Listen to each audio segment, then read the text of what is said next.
Hi, welcome back to Verilog Fundamentals. You're learning the most popular hardware description language, Verilog. In this module, you will see how you can describe the behavior of a digital system in terms of the data flowing through it. The number of logic gates in a complex design is huge, so rather than describing each individual logic gate, Verilog allows you to describe how data is to be moved and transformed through a system. This higher level programming allows designers to be more productive. Dataflow modeling makes up half of what is known as the register transfer level, otherwise known as RTL. Behavioral modeling makes up the other half of RTL and will be covered in the next module. Let's start with continuous assignment. It's really the workhorse of what you're doing in any kind of Verilog design. It allows you to write a simple logic expression rather than having to connect up a bunch of logic gates. Here is a very simple assign statement. Right now I'm not showing you the code that declared x and y or how they got their values assigned to them. But in the case that x is equal to 1, y is going to take the opposite of whatever x is. So in this case, y would be 0. A couple of things to note about what we're seeing on the screen here. The left-hand side of the equal sign is being set to the expression on the right-hand side. And this statement is continuously evaluated. It is always active. The moment there is a change to x, y will immediately take up the update. This statement is not evaluated one time, but it is constantly in effect throughout the execution of the simulation. This one demonstrates replacing many logic gates into just one statement. We're also able to do continuous assignment implicitly when declaring a net. This saves us the trouble of needing to first declare the net in a separate statement. In the same way, and for the same reasons, we can implicitly declare a net by just typing out the continuous assignment statement. It has the same result and is again saving us the trouble of needing to declare the net in a separate statement. Throughout this module, we're going to be introduced to the various operator types available to us in Dataflow modeling. There are a lot of operators available for use. And this is a good thing because it allows us to express whatever logic we need in just one statement. I'm going to show you all of them, and I'm also going to highlight the parts that provide value in the demos. We're going to start off with the arithmetic operators, and it is very easy to see the value that arithmetic operation provides when we understand how much work it is to implement these things at the gate level. So instead of implementing addition at the gate level, you can just simply write the plus sign. The value of these operators at the Dataflow level are very obvious. And so without any more said, let's jump into a demo and see these operators in action. In our last video on gate-level modeling, we saw that after doing a simple image search, we can find the logic diagram of a 1-bit full adder. Here I've done the same thing again, but this time I've asked for a 4-bit full adder, and what this diagram is telling us is that basically you're going to be chaining together 4 1-bit adders in order to make your 4-bit full adder. In this demo, we're going to be making a 32-bit full adder, and we're not going to be using gate-level implementation. And this one, we're going to be using the Dataflow description of a 32-bit full adder. So here's what the code looks like. It's actually very short. As you can see, I am taking a 32-bit output with a single bit carryout, and we have 2 32-bit inputs and a single carry in. And all we have to do is add them together. If we scroll down, we can see our test bench in order to apply stimulus. And we're going to be combining together different values in order to test this adder's output. Let's go ahead and build this. And let's test the output.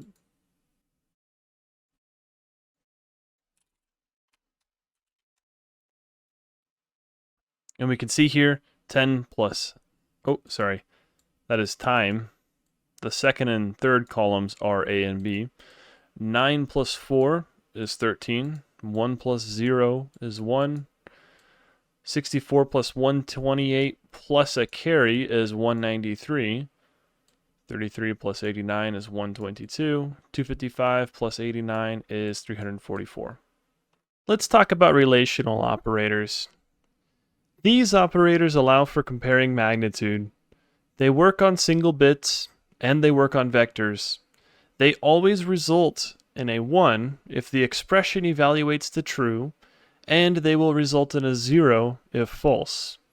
And keep in mind, that is a scalar value. That is a single bit value. The best part is that continuous assignments happen continuously at the hardware level. So this is like checking for a condition continuously and instantly getting a response if a change occurs.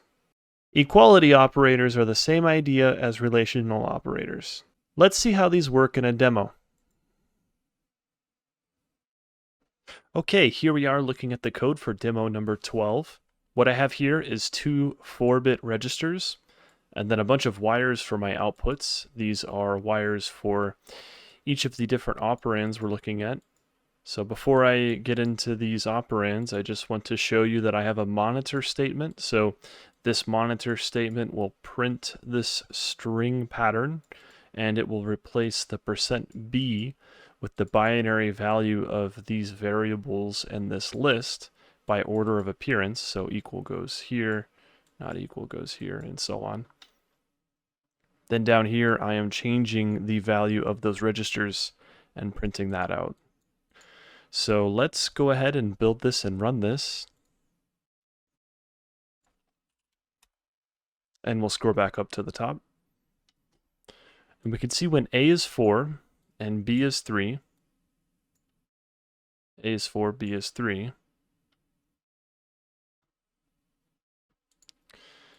Are they equal? No, we get a 0. Are they not equal? Yes, we get a 1. Are they case equality? Well, they're not equal, and case equality will make more sense on the upcoming examples, so I'm not going to explain what the minute difference is between these two. But no, they're still not equal, and yes, they're not equal. Is A greater than B? Well, 4 is greater than 3, so yes, we get a 1. Is A less than B? No, so we get a 0. And again, the 0 is representing what's in the less than wire. So this is what we assign to the less than wire. Hopefully that makes sense. Okay, is A greater than or equal to B? Yes, it is. Is A less than or equal to B? No, it is not. So now we have B equal to 4, and we can see, yes, they are equal, so we get a 1. No, they are not equal, so then we get a 0. Is A not equal to B? No, so we get a 0. Is the case equality true? Yes, it is. Is the case inequality true? No, it is not. And greater than, less than, no, they're the same. Greater than, equal to, less than, equal to, yes, because they are equal to. So now here we see something interesting. A is containing the high impedance and the don't care values, and B is exactly the same. So what's going to happen here? Well, it looks like our equality and inequality operators are no longer working. We're getting a don't care out of them. But this is where the case equality and case inequality really shine through. If you're dealing with these don't cares or these high impedance, case equality and case inequality are to the rescue, and they will continue to work and tell you, yes, these are equal. No, these are not equal. And our comparison operators aren't working here because you can't really compare the magnitudes of these two values to each other. So now down here, these values are slightly different. B now has a 1. And so we can see the same example as before, but this time the outputs are flipped. So do we have case equality? No, we do not. Do we have case inequality? Yes, we do. And everything else is a don't care because our input values have don't cares. The bitwise operators perform a logic operation bit by bit. That means that each bit from the first operand will be paired with the bit from the other operand, and a logic function is performed. There is also something different called a logical operator, and these ones behave slightly different, but don't worry, I'll show you in the demo. Here we are looking at the code for demo 13, and we're going to be taking a look at logical operators and bitwise operators in Verilog. This demo is set up the same as before. We have two 4-bit registers, and we're going to be plugging in some values to these registers. Then we have a bunch of wires, and we are assigning those wires values using the registers. And then down here, we're going to be printing out whenever those wires change value. And then even below that, we're going to be changing the value of the registers and printing that out as well. So let's go ahead and build this and run this, and let's talk through the code.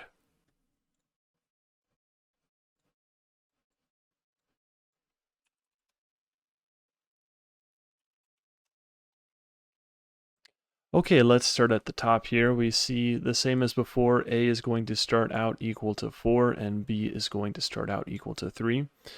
We're starting off with the bitwise not operator, and when we say bitwise, that means it is going to operate bit by bit of the value. So we can see that the output here is all of the bits have been flipped for A. Here we see bitwise AND, so that means we're going to take one bit at a time and AND them together and get the output.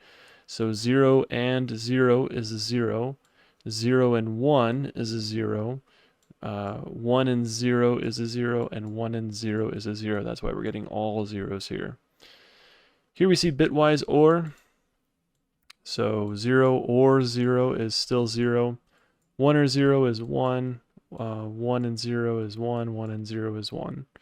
This brings us to the bitwise exclusive OR. So this will be true if we have one or the other, but not both being a 1. And lucky for us, this example shows the same value because neither both have the same bit position to be 1. And here we see exclusive NOR, so this is again exclusive OR, but we're going to just flip that result. We're going to negate that result to be the opposite.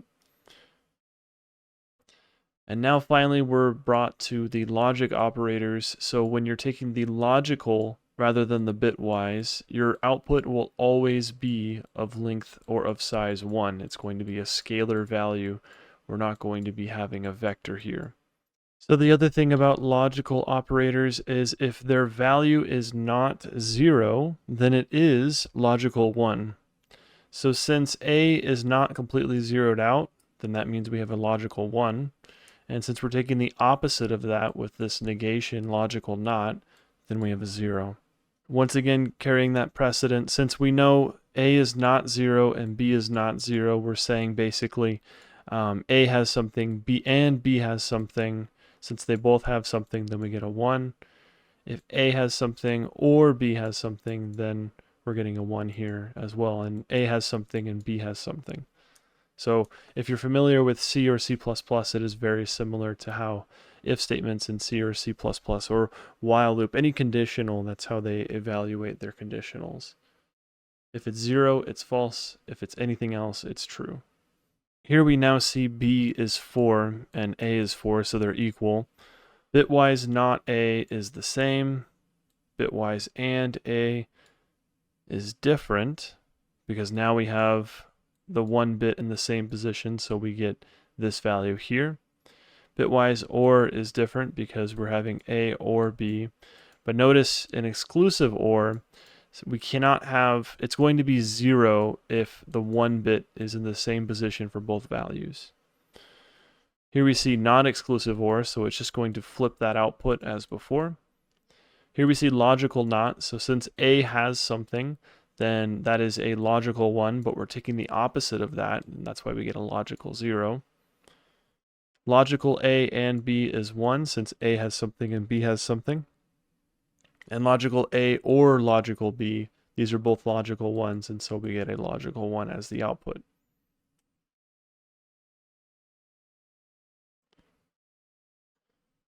Here we see our example with the don't care and the high impedance values, and they happen to be exactly the same.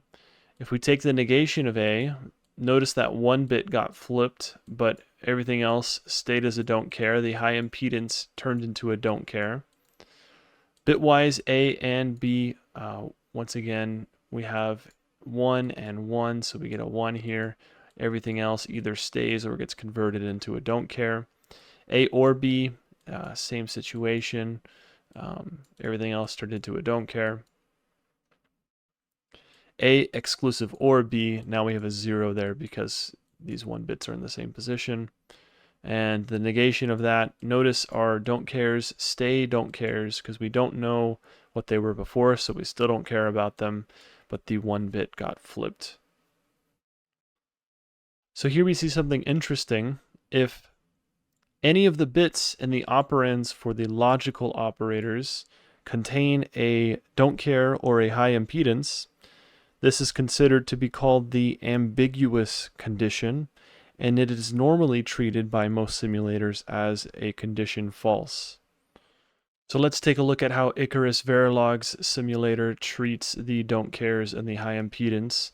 We can see that A has 1 bit that has the value 1 in it, and apparently Icarus Verilog interprets this as A containing a logical 1. It has something in it, and so therefore not A will be a logical 0. And since A and B are the same values and these are evaluated by Icarus Verilog as logical 1, then A and B is 1, and A or B is logical 1. In this next example here, we can see A and B are different. B no longer has the high impedance, but both of them contain a 1.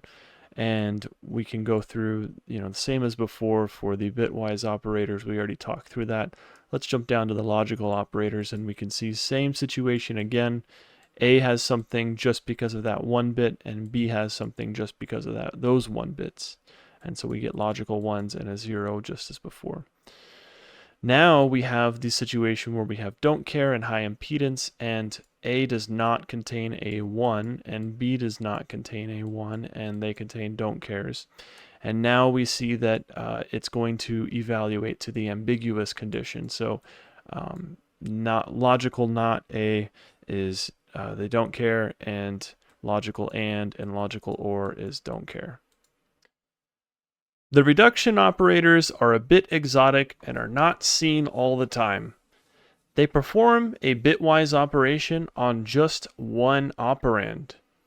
Each bit of the operand is operated on with all the other bits in that operand.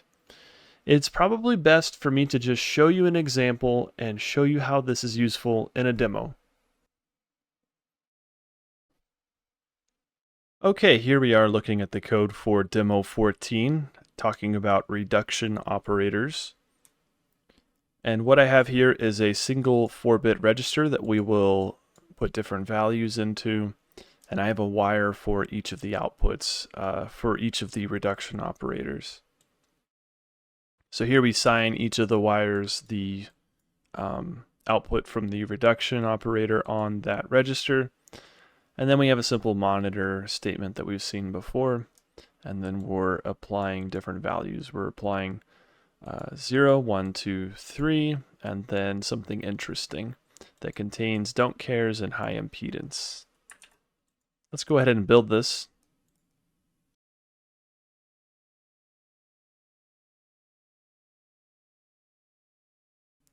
So starting off when register A is all zeros, if we're taking the reduction AND operator here, what we're doing is we're taking each of the bits in A and we are logic or bitwise and performing a bitwise AND on each of the bits. So 0 and 0 and 0 and 0 is 0. If we do the negation AND or the NAND, we get a 1, so it's just the opposite of whatever would be the output of the AND. Now we're taking the reduction OR, and that's 0 or 0 or 0. It's going to be 0, and you can do reduction NOR. So this will just take the whatever it is, whatever the answer is, and we will flip it. So negate it. So that's why the output is 1 here. Then we have reduction XOR, and below that is the reduction XNOR. Something helpful about these two operands is they are a great way of determining if a value is odd or even.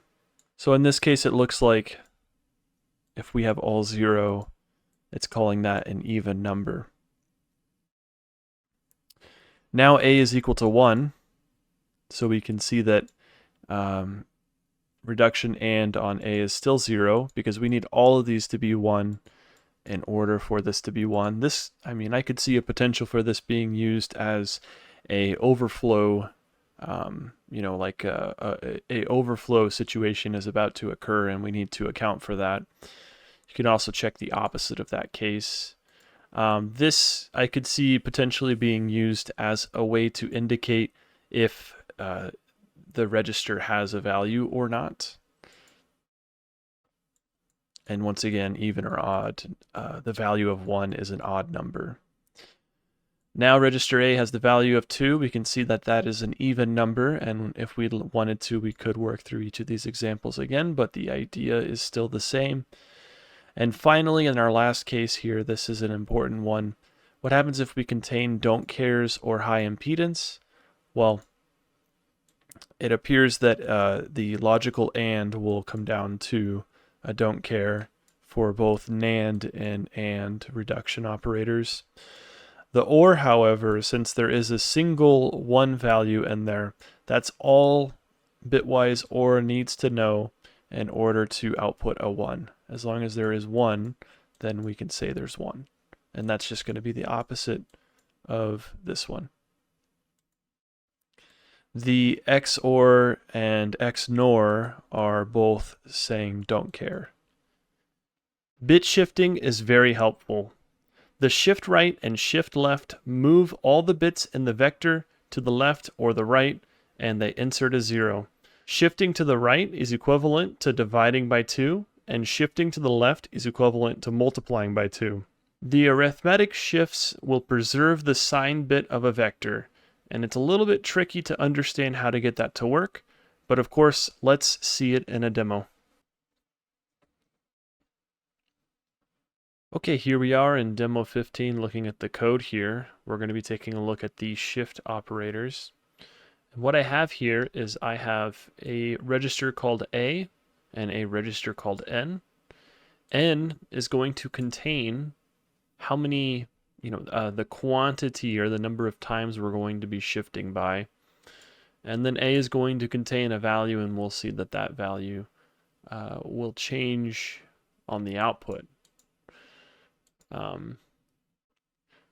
We also have a signed register here because the shift operands for arithmetic shift actually behave differently depending upon whether it's shifting on a register that is just a regular register or a register that specifically says signed. I have wires here that hold the output for this operation for all the different operations we'll be testing. And here are the assignments for all those operations. So we're going to be taking whatever is in the register A, and we're going to be shifting it to the right this number of times based on whatever is in register N. And then we're applying that combinational circuit output, we're applying it to the shift right wire vector. So it's 4 bits wide, and shift right will hold the output. One thing that's important to note is we are not changing what is in A. We're merely using that as the source. We're reading from that register. And then there is behind the scenes, a network of logic that occurs that does this operation for us. But since we're at the data flow level, we're not concerned with how this operation is completed. And we merely know that the output will be applied to our wires here. So same as always, I have my monitor here, and I have multiple displays below that, and we're changing the value of A and the value of unsigned A. Let's go ahead and build this and run this.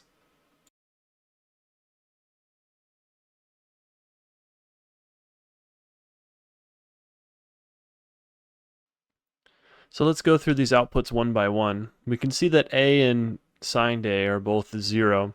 And if we shift by 1, doesn't matter what it is, it's still going to be 0. Let's go down to the next example here. And now we see A and signed A are both holding 1, and we're going to be bit shifting by 1. So if we shift to the right, logical shift, then we have a 0 on the left side that sort of just got pushed in, and whatever was on the right side just got pushed off this register, off the screen, and we no longer see that 1. So there used to be a 1 right here, and you can think of it getting pushed to the right, and it's gone, and a 0 got pushed in. Same thing with signed here. Now we're shifting to the left by 1 bit. It contains 1 bit. So that 1 that was here for A, it is now pushed to the left by 1 position, because that's what was in N. Same is true for the signed A register. Nothing special going on there when you're using logical shifting. So again, these are the logical shifting operators. These are the arithmetic shifting operators, and the arithmetic shifting operators do something different in a very specific situation. But as you can see for right now, shift to the right, arithmetic or logical is the same result, shift to the left is the same result. So we'll come up on that special case in a minute here, but as you can see, so far, these are all behaving exactly the same and exactly as we'd expect. Let's go to the next example.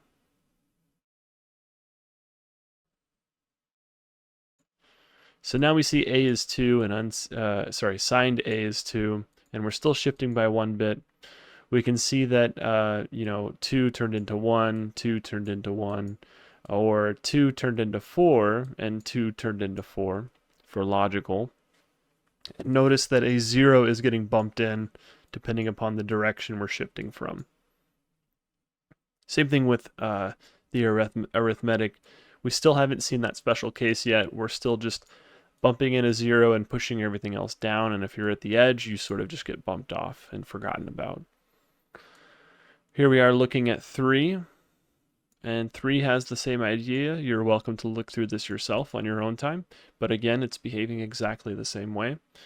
And now we're getting into an interesting example. So here's our interesting example. We have, let's say, A is unsigned, so this would be the value of 8 plus 4 plus 1, which is 9, and signed A has 9. But if we take a look at what that actually is, we can see that that is actually negative 3, and that's because negative 3 is represented with the 2's complement form. So 2's complement form says that if we were to, here's 3 right here. If we were to write 3, but we want this to be negative, we start out by writing 3, and then we need to flip all the bits so that we get 1, 1, 0, 0, and then we add 1 to it, and then that is the negative representation of that number that we specified. So that is how we get this value here representing negative 3. But now recall that register A is a unsigned register A. Meanwhile, A signed, that is our signed register. We actually put the signed specifier on there. So shifting to the right by 3 positions, we get 3 zeros bumped in. So these 3 sort of got bumped off of the register. And then we're shifting to the right on the signed, same output, because these are both logical right. Now we're going to do logical left, and again, zeros are getting injected to push things around. And here we go, arithmetic shift right, and this is where things start to behave differently. So we can see that for arithmetic shift right, on the unsigned register, zeros got pushed in, but now if the arithmetic shift right is being operated on the signed register, so it knows that this register has a signed value because we specified that when we defined it. If I scroll up in the code here, we specified this register will contain signed values.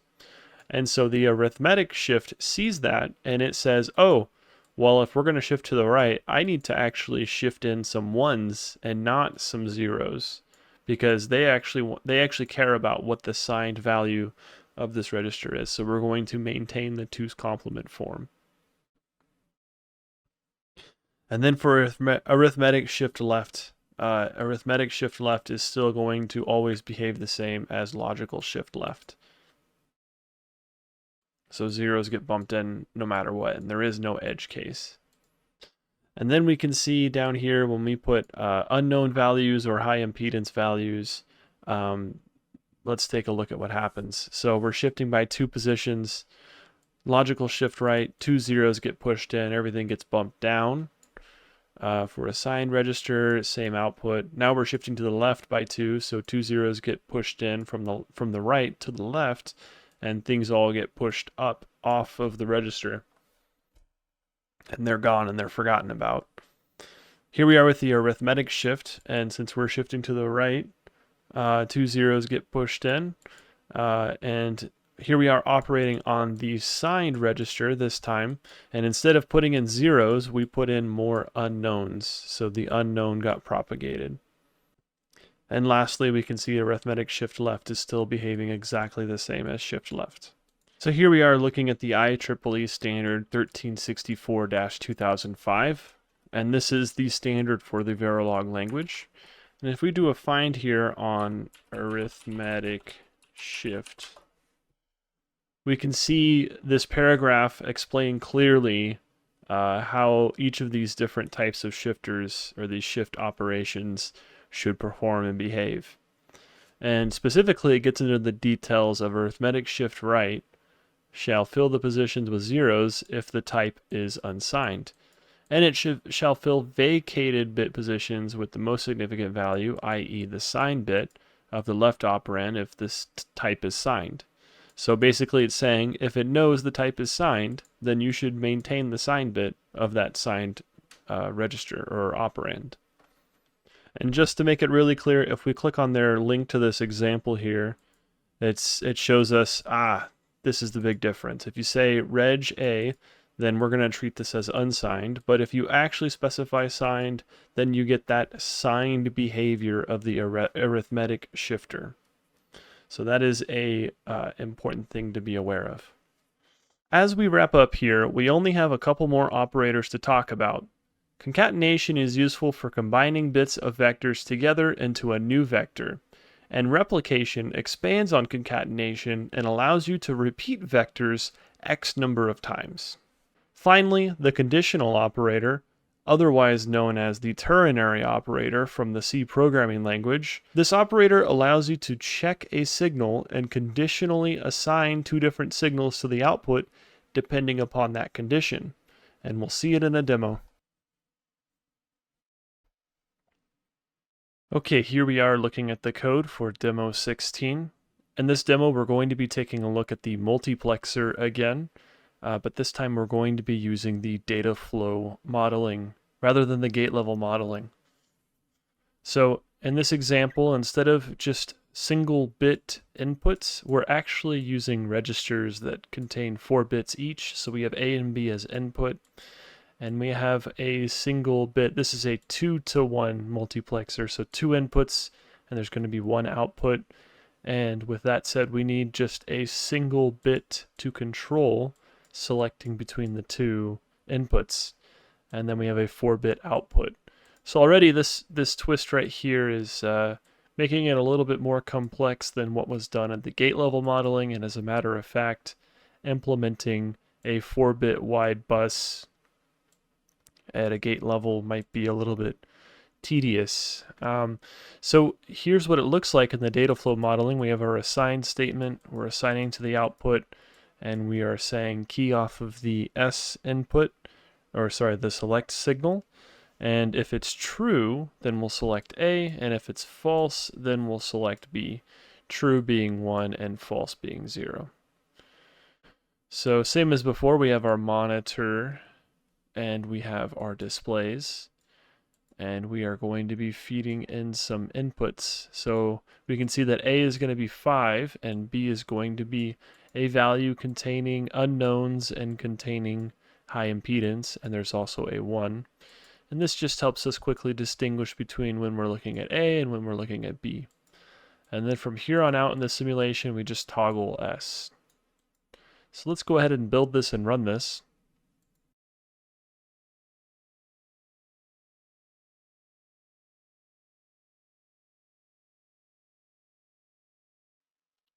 So as we can see, when S is true, let's look at our statement here. When S is true, A gets selected, and that is very clearly A. Oops, let's scroll up just a little bit. And that is very clearly A on the output. If we switch S to 0, suddenly B is going to be on the output, and so on. This just repeats. Let's go ahead and summarize what we talked about.